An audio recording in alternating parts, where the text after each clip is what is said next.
नमस्कार। अपना खंतोली हमारा खंतोली शीर्षक से जो मैं एक श्रृंखला चला रही हूँ, उसमें मैंने कल आपको कुछ इस तरह की जो बातें बताई थी कि किस प्रकार से जो कुमाऊं के राजा थे, जो उत्तराखंड के राजा थे, वो अपने संचित कोष को खर्च नहीं करते थे, वो रखे रहते थे, इसीलिए लोग सोच रहे वो बहुत अमीर हैं। तो अगर हम अपने संचित कोष का संरक्षण करेंगे तो निसंदेह एक अपार अकूत धन संपदा हमारे पास इकट्ठी हो जाएगी। अब उसी के आगे मैं बताना चाह रही हूँ। अब ये है 1551 और 93 के बीच की कुछ बातें जो छूट गई थी, वो मैं बता रही हूँ। इसमें एक थे पुरुषोत्तम पंत। तो उनके प्रयत्नों से चंदों का सीरा, दराम, जोहार व अस्कोट पर अधिकार हुआ। उन्होंने बहुत इसके लिए कोशिश की। रूपचंद ने पुरुषोत्तम पंत को 1581 में अपने गांव रौत में जागीर व ताम्रपत्र दिया।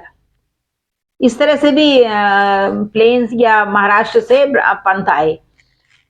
यह प्रशस्ति पत्र विद्वतापूर्ण है, जिसमें पुरुषोत्तम पंत को राजा के लिए भूमि के विजयी, मंत्रियों में सर्वश्रेष्ठ, डोटी राजा का मान मर्दन करने वाले शत्रु कहा गया है, और शत्रु को परास्त करने वाले सर्वश्रेष्ठ विद्वान आदि उल्लेख है पुरुषोत्तम पंत जी के लिए।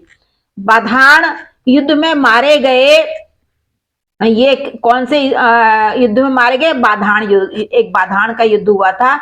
युद्ध भूमि में बलिदान वीर का सर्वोत्तम पुरस्कार है। जब कोई वीर लड़ने जाता है तो अगर वो अपना सर्वोच्च बलिदान देता है तो उसको बहुत बड़ी बात होती है। उनका सिर काटकर गढ़वाल ले जाया गया। इस तरह रक्त कण दूर दूर तक गए, उनके सर से रक्त बह रहा, वहां तक उनका रक्त गया। शायद इस कारण उनके वंशज पंतों का विस्तार भी अभूतपूर्व हुआ।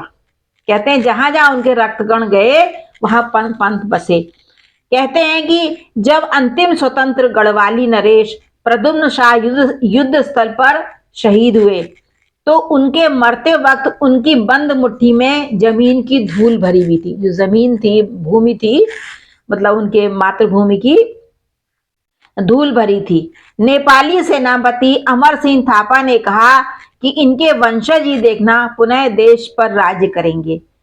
ऐसा ही हुआ जब ईस्ट इंडिया कंपनी ने राजगद्दी पर उनका हक माना। आज इस वाले वीडियो में इतना ही। बहुत मजेदार तथ्य हैं।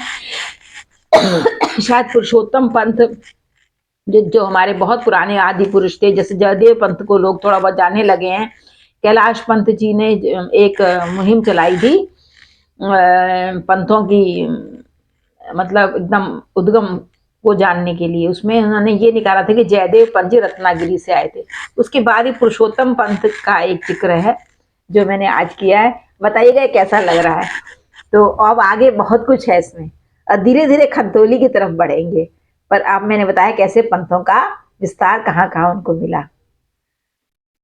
नमस्कार।